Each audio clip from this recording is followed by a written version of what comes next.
here. The morning's here. Hello, everybody. Good morning, and welcome to the Disney Morning Show. I am Kyle, and joining me this morning, again, is this 3 days in a row, Tony?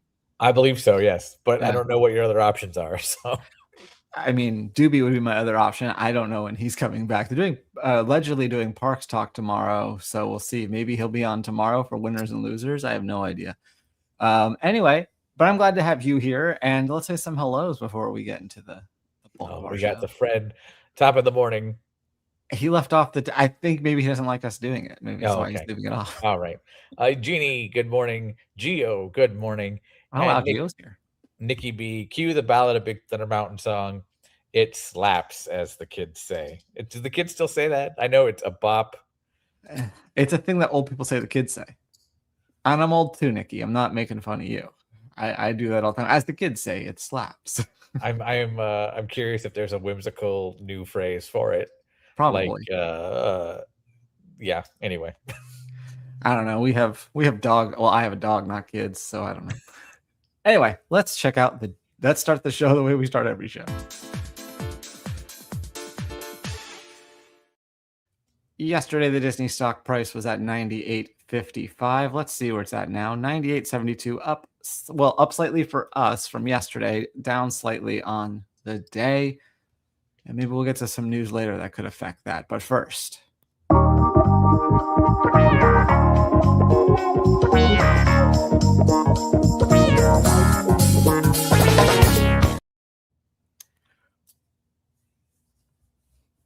about 2.1 miles from my home, there's a large crane that's still kind of working on this. The reason I know that is because Morgan, my wife, likes to brag that we are exactly 2.1 miles from the castle. So we're hiring birds now to do our construction. Is that what you're suggesting? Yes, there are plenty around here too, let me tell you. But May 3rd is the official date that Big Thunder Mountain will return, as was announced not too long after our broadcast ended yesterday. Did you see how they initially announced it? I actually thought it was pretty clever. It was in the Buzz Lightyear. It was a Buzz Lightyear themed video where they were zapping all the comments asking about Big Thunder Away. Yeah, because we talked yesterday about how they released like a guide to kind of the scoring thing. So he starts off the video like, "Hey, I'm here with a scoring guy," or whatever he says, like acting like it's a Buzz Lightyear video. And then the comments are coming up about Big Thunder. He's like, "Fine, we'll talk about that." So I thought that was I liked the synergy there. I thought it was clever. Yeah. Either way, the big reveal was that it was May 3rd that it's opening. We were promised early May a few weeks ago, and that is quite early May. But there also was a little bit embedded in there that a few of us caught on to. The height requirement has dropped from 40 inches to 38. I know there's new vehicles involved with this refurbishment, which we'll also see some special effects enhancements coming to the Rainbow Caverns here. Although I don't know if they're technically the Rainbow Caverns in Florida, but I guess they are now. Well, now they're the Hellfire Caverns or something. Yeah, basically. Hear the Frollo music as you climb the lift hill. But there's a new track and a smooth ride. But so with the new vehicles and the new height requirement, I'm wondering if they changed the restraint in any way. But we will see on May 3rd. Well, yeah, it sounds like they put new track in. So maybe the track also, I think they said like they reduced the G-force on some of the turns and things like that. Maybe. I don't remember where that came from, honestly, but I did see something about that. So yeah, I think they made it slightly less. I'm excited because I hope it will be like Disneyland's when it first got refurbished like this, and it was smooth as glass, like butter. But having been to Paris's now and sat in the very back row of that one, I don't think anything else will compare Big Thunder wise. So did Tony almost die in Paris? Is that what you're suggesting? Yes, I did. I remember at one point my vision, just because the vibration on it was so out of control, like the vision was wonky. But yeah, it was cool. That's good. I'm glad you did not die. Let me go on record as saying that. But Tony, we got some news from an unexpected place this morning. Yeah. So when I first saw this, it took us to Air Canada, and I was like, okay, great. So I'm looking around, and that's because I put a 1 next to it on the sheet, and nobody paid attention to that. It's the official Canadian airline of Walt Disney World. There's Disney Plus originals on the flights. That's great. What does this have to do with Epcot? Well, here on this page, coming soon, and I gave you a little link on the sheet if we want to isolate the photo. Yeah, that's probably a better idea. coming to Epcot's the old Refreshment port, which some of you might also remember as an old McDonald's location, is becoming the La Poutinerie or Poutinerie. I think that's the better way of Probably saying it. Poutinerie. La Poutinerie, and offers French for the Poutinerie. Yes, which will offer poutine. I guess it's Canadian French in this instance because it appears to be presented by Air Canada, the official Canadian airline of Walt Disney World. Looking into this, that's all we know is that it's coming soon. We don't really know a date. We don't know what the menu is going to be like. I expect a 38-page guide at some point. What did you say, Kyle? So I think we know what the La Poutinerie will what have. kind of poutines are, because I remember when they opened the one at Disney Springs, there was like 12 options, and I think they got whittled down to 3 over time. But yeah. I hope that, I think Maxon's writing this now if he didn't already post it, but I hope that his headline is "It's all gravy." But no, I found a couple interesting things when I was looking into this story. First of all, I guess Air Canada had a Disney themed safety video, at least for a while. Like I saw a 30-second video of it. And then also you see right here, you can use your Aeroplan miles to book VIP seating for whatever the fireworks show. Luminous. The Symphony of Us. Yeah.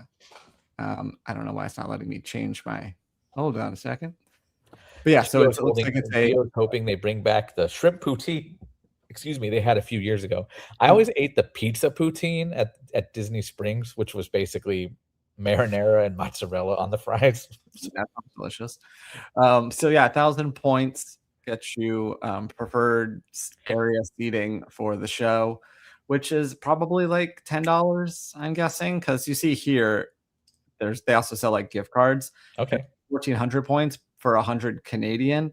So actually, maybe it's more than maybe points are a little bit stronger than that, because I did the conversion the wrong way. Like a Canadian dollar is not as much as an American dollar, and if you're spending 1,400 points for 100 Canadian, that's not a very good deal.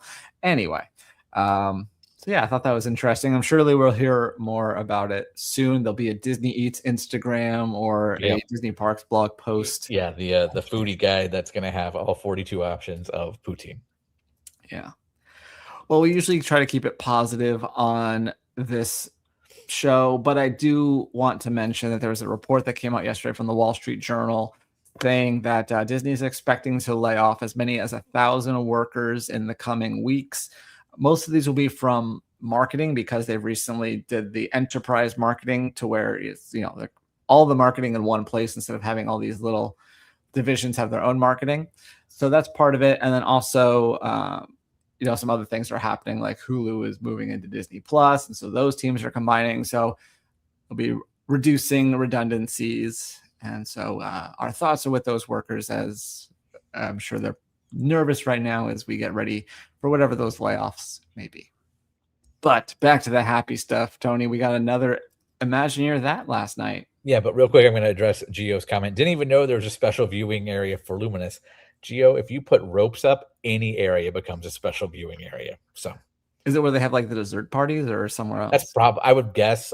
I would assume Italy, UK, or the Germany area. I know that's also kind of Club 33 space too. So, but yes, but yeah, we got a new Imagineer that, and we are diving into how they keep the parades synced with the music and the lights and everything as they go.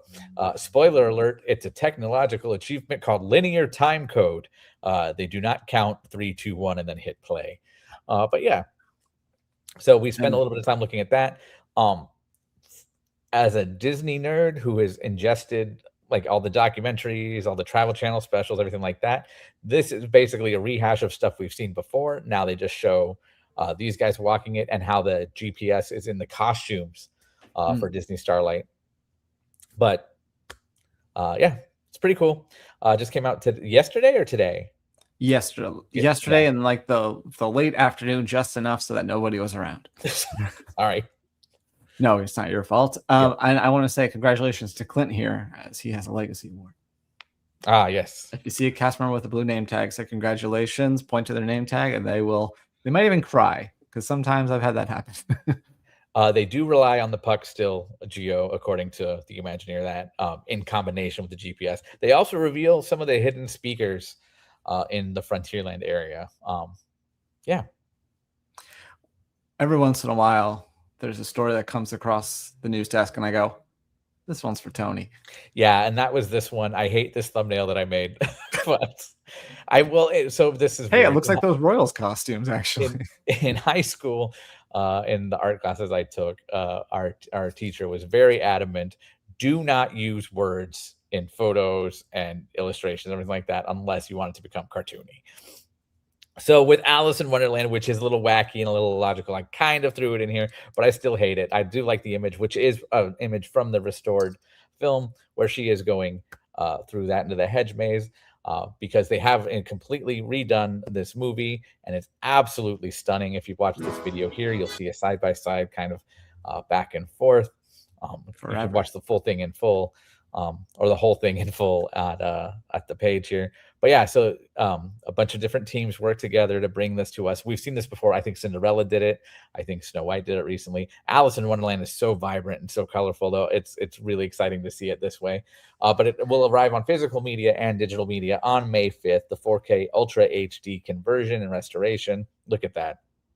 That's just... But yeah. Tony approves. It could have gone either way. You could have been like, no, I don't like the process they're doing. It's not the real film. So but I figured you'd like it, but I wasn't. Yeah, no, they use these aren't AI upscales or something. They're actually like painstaking. No, they're going through it frame by frame, which is cool. But yeah, so there's going to be a special screening of it at the Turner Classic Movie Festival, Film Festival on May 1st, and then physical releases on May 5th. It doesn't sound like a traditional Blu-ray is going to be enough, though. You have to get the 4K Ultra HD. There you go. There's another way to see it, though, right, Kyle? There is another way to see it, but before I get to that, I need to correct something I just said, and I laughed at myself when I realized it. I said Royals costumes. Royals uniforms. They're a baseball team. They don't wear costumes. But anyway. I just kind of went with it. I didn't even process what you meant, so... Yeah, I figured that was the case, but yeah. Anyway, Alice in Wonderland 70th anniversary D23 screening at the Walt Disney Studios lot in Burbank. Tickets for this will go on sale Friday, April 10th, tomorrow at 10 a.m. The event itself takes place later than that. I forgot to write down that part. It's kind of important. May 9th is when that's going to happen. Tickets for regular members are $79. And if you're a D23 Gold member, it is $69.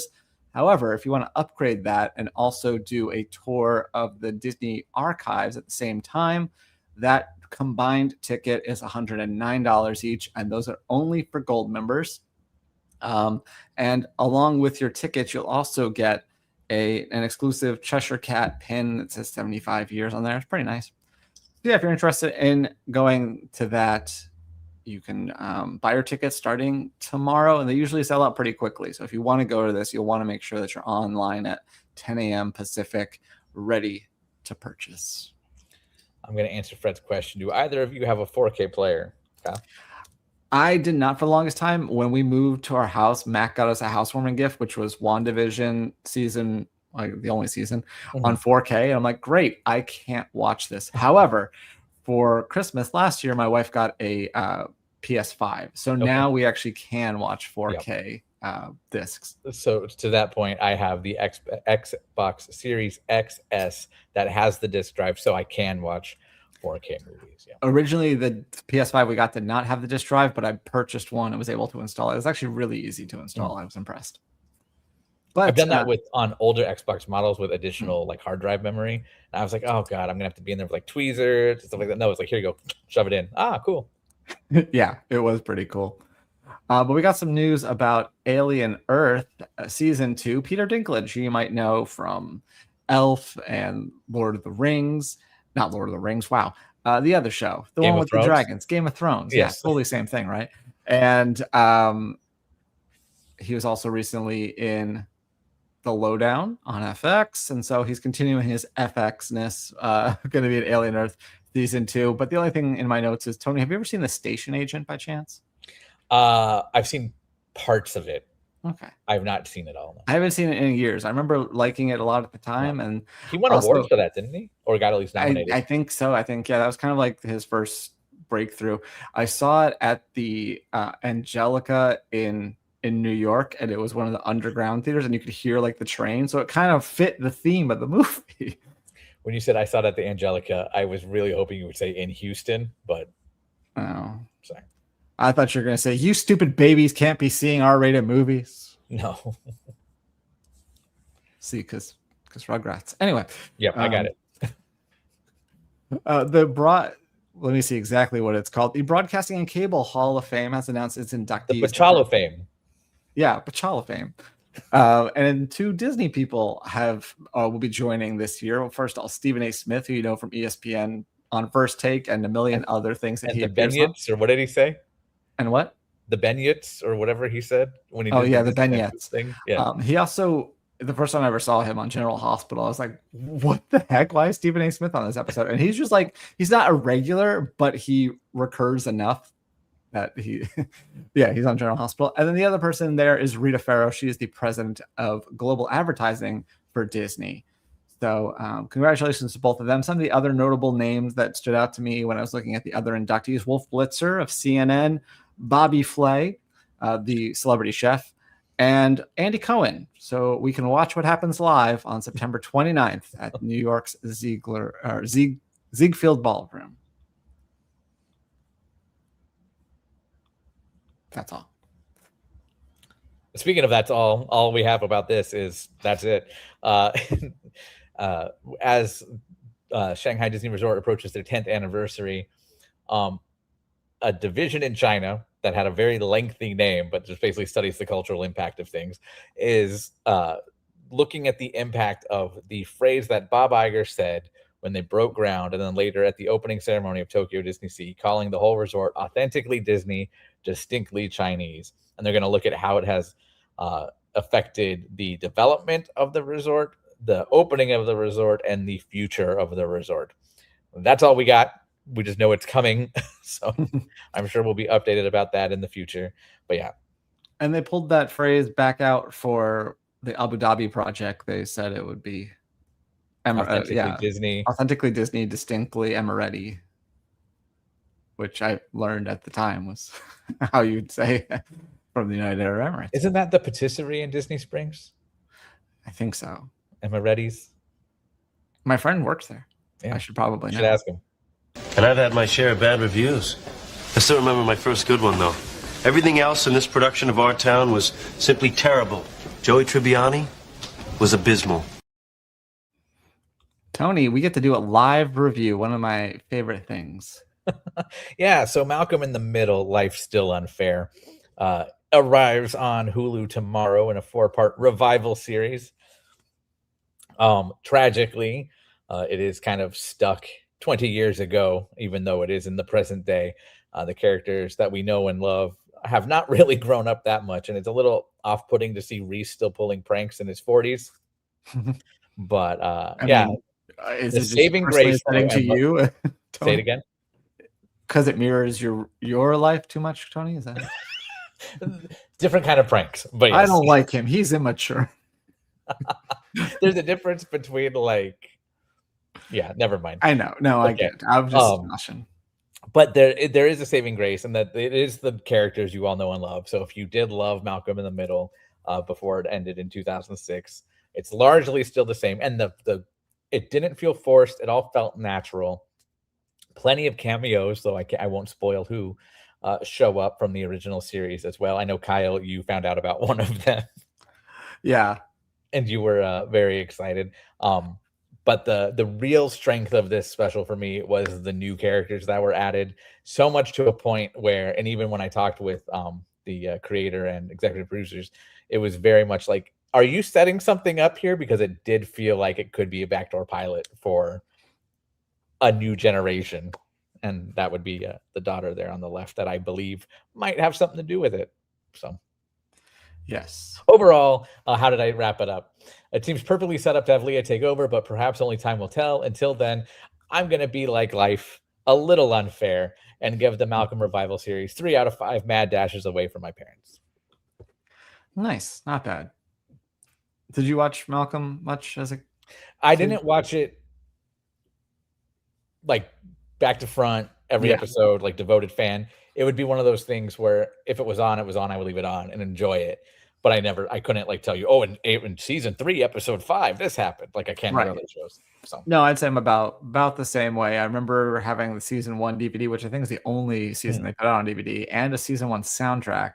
And then beyond that, it was just because it was in that Sunday night when I'd watch The Simpsons. So it was like, oh, watch Malcolm and watch. It was right after. Yeah, back when lead-in mattered. Mm-hmm. Yeah. And the rest. Well, Tony, we got some news from Universal, and because it involves something that may or may not be expensive, we get to bring back a segment we haven't done in a while.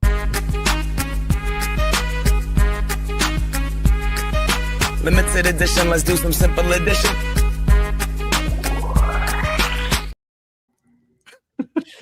That was still good. I don't know if I like the Starbucks one better.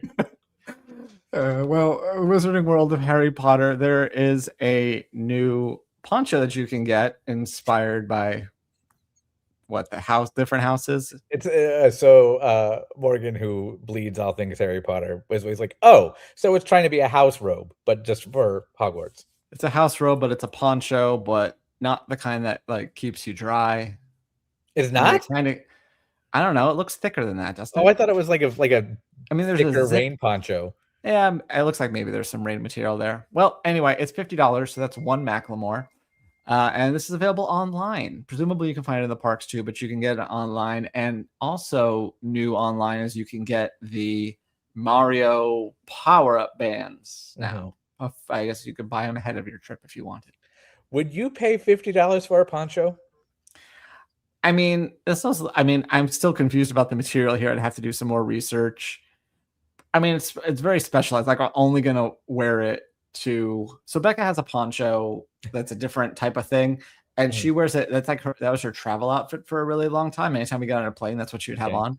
But this is the type of thing that you're only going to be wearing if you're going to the parks for the most part, or like a Comic-Con. So because it's more specialized, the $50 sounds like a lot. Kind of like I made a point to not buy anything before we went on Star Cruiser, but then I got on Star Cruiser and got punch drunk, and I'm like, oh, I'm gonna get this thing, and then I'm not wearing the weird cut Star Cruiser outfit ever again. So that was kind of a waste of money. But I spend a lot of money on stupid stuff, and we have a segment about it.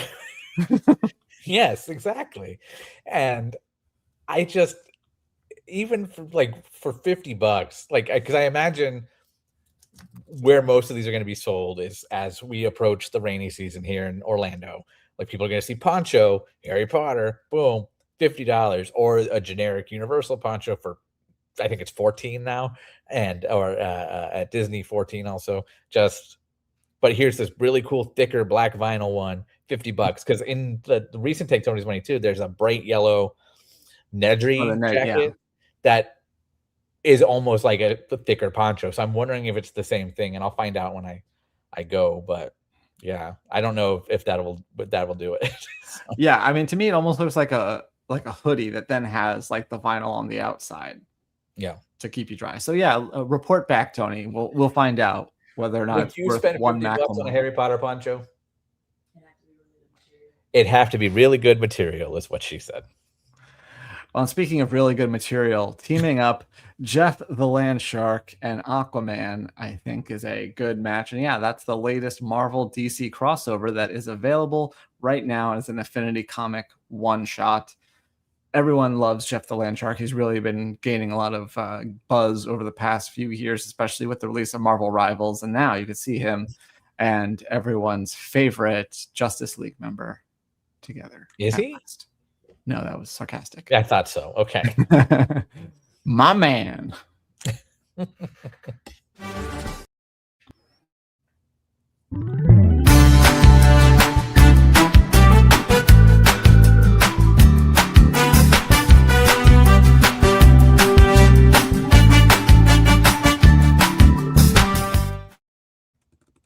Well, kind of unfortunately going hand in hand with the news about the layoffs, Benji completed his series yesterday of the 3 priorities that Josh D'Amaro laid out in his opening letter to cast members.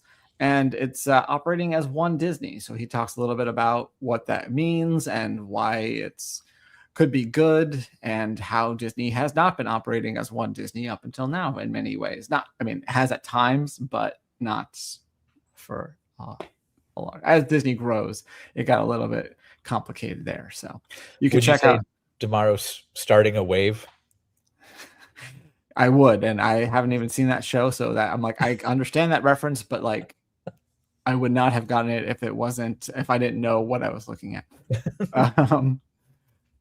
Next up, Mike did an unboxing of the latest droid in the droid series that Disney Store has been going through, where they have all these different ones, and it comes with a piece to basically build your own droid. So that's why this blue guy doesn't have legs yet, is because those are future releases coming up. But here are the ones that he has so far. And so you can check out his unboxing experience. And DDBD. Yeah. Doobie doo. Doobie doo. Just like the Bud Ice penguins, remember? Kind of. I mean, I went to a lot of hockey games as a kid, and they always showed the Bud Ice penguin commercial, and he goes, doobie doo. So, anything Budweiser, I'll think of a frog before I think of a penguin. Yeah. I don't even know if Bud Ice is. I don't even know what makes Bud Ice Bud Ice. Ice. But, okay, fair enough. And then finally, Tokyo. Yeah, so the Sparkling Jubilee celebration officially starts on April 15th. And this one isn't your featured image? What's that? And this one isn't your featured image? What was? I think the day version of that? No, I don't remember. No, it was like going through the thing on the way to the. Oh, probably because it showed more. I don't know. Maybe. I'm just like, this is pretty. But yeah, so we have about 78% of our staff in Tokyo right now for this event, and we're getting pictures. We have Benji and Alex are here for this event, and Luke is there to spend some time in Japan before then attending the actual kickoff in a few days, and Tokyo Disneyland's whateverth birthday, 25th. Nope, 40. Oh, Tokyo 43rd? Disneyland would be 43. 83. So 45. No, 40. How old am I? 83. It opened in 83. So 40 plus 3. 43rd? Yes. We did it. 2 40-year-olds try to do math. Put the Macklemore clip back on. It's some simple addition. It really is. But so all these Sparkling Jubilee decorations are starting to appear in Tokyo Disney Sea. And I really hope you like this shade of blue, because it is everywhere. It's across banners. It's across like stained glass installations. But it does look really good.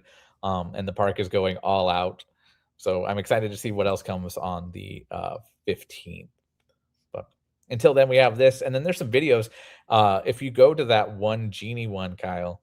Yeah. This definitely caught my attention. I think the fixture is there all the time. You've been, Kyle, right? I have not. Yeah, I don't think it has this like extra. Why can't I mute this? Oh wait, there it is. It just YouTube changed its layout. Yeah, so I think this. I don't think the stuff around it is. I think it's just I don't know. It's been a long time since I've been there too. But yeah, I think this looks like there's just like a barrier that's installed. But the lights go crazy. It's playing an instrumental version of "Friend Like Me," and the lights dabba dee dabba da as no. I had to, because of you, I had to go back and make sure I did not upload that video on accident. Well, you already said that it was like render. Oh, because I guess you were exporting it, so there's exactly. Yeah, right. I had the same file name too. Yep. So either way, this is a nice little enhancement that I thought was great.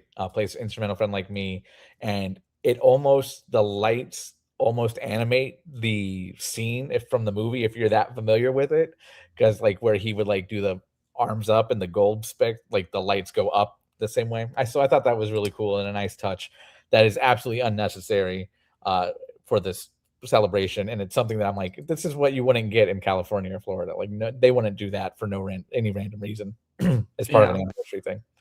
It would have to be a huge fireworks show or parade or something. But there are a few other things we have from Tokyo so far. We have photos. we have photos from the Food and Wine Festival out there. And then also we have an update. We added more merch to the thing from yesterday from Ixpiari, which apparently is the 25th anniversary of Ixpiari and the Disney store at Ixpiari, and not actually the Jubilee. Yes. So I wanted to confirm that too, because I looked at when Ixpiari opened because I didn't want any further confusion. And it said Ixpiari opened in 2000. So it would be the 26th anniversary. I think they're coming on the tail end of the 25th. Okay, got it. Yeah. So I think that's what happened, is that, 25th of Ixpiari and then whatever. But with that, Tony, you know what time it is.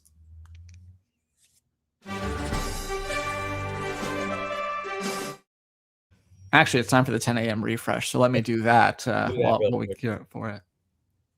I'm going to have a gander at what you just told me about, also privately. I noticed on the script, I'm like, wait, there's a thing. Oh. I think, Tony, we might have some breaking news.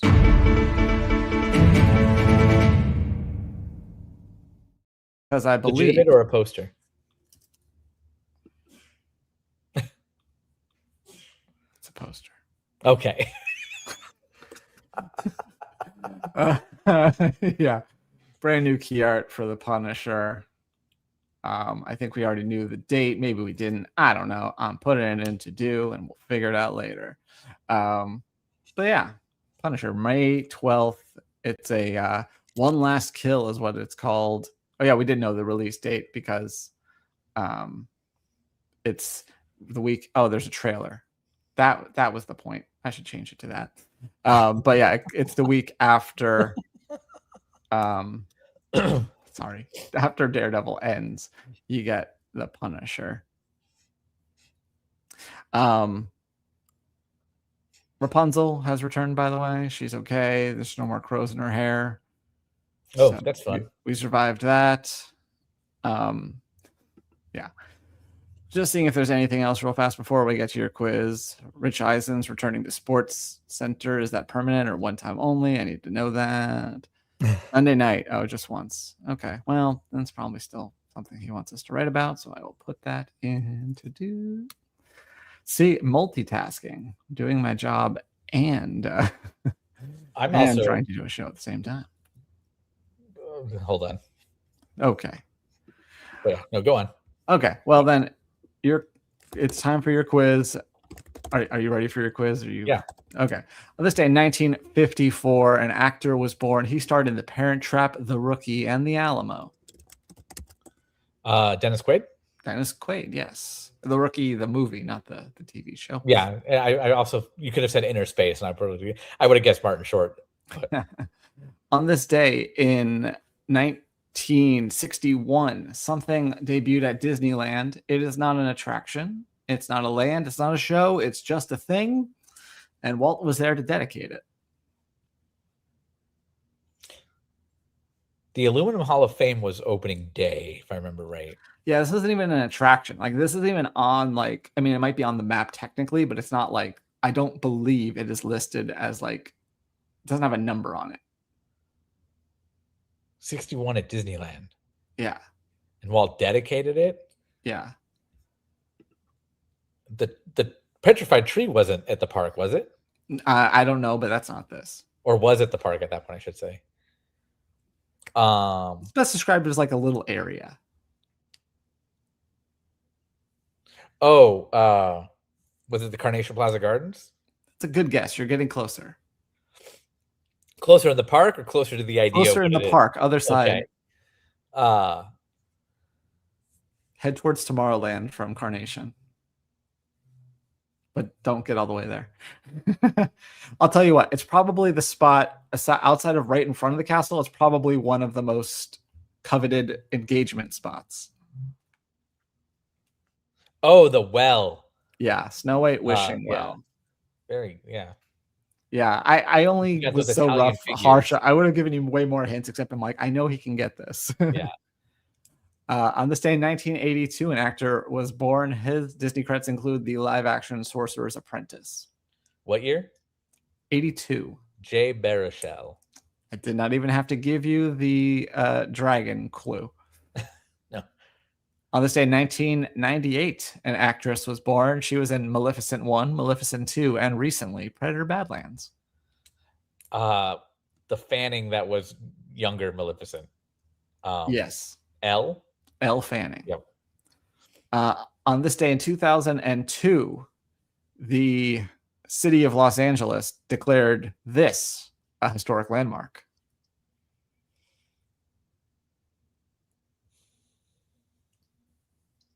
The city of Los Angeles. The city of Los Angeles declared this, which has a His Disney barn? connection. A historic what? The barn at Griffith No. Park.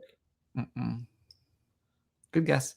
Remember that Hollywood is not a city; it is part of Los Angeles. Yeah.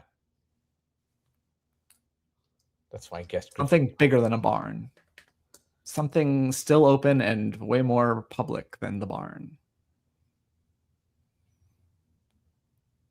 Something on Hollywood and Highland.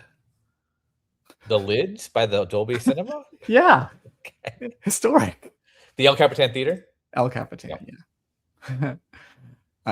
At the time that this day in Disney history was updated, it said that it's owned by Pacific and operated by Disney. I think Disney just owns it now. Disney owns it now, yeah. Thing. Finally, on this day in 2004, Touchstone released a movie starring Sam Houston, Billy Bob Thornton, Jason Patrick, and Patrick Wilson, as well as Dennis Quaid. What year? 2004. I'll give you a hint. There was not a scene in the basement. The Alamo? Yeah. Yeah, okay. Yes, I have a basement at the Alamo. I remember the Alamo. Anyway, that's going to do it for this edition of the Disney Morning Show. Thank you all so much for joining us. And we will hopefully be back tomorrow, either with Tony. Do you work tomorrow? Yeah, I'm here. All right. Well, then either with Tony or Doobie, work permitting. And there, like I was saying, there should be a special edition of Parks Talk tomorrow night, as long as all goes well. So look forward to that. But ring the bell. And so, you know, whenever we go live, and then check out Laughing Place throughout the day as we get more breaking news like posters. Thanks, everyone. Have a great day. Bye-bye.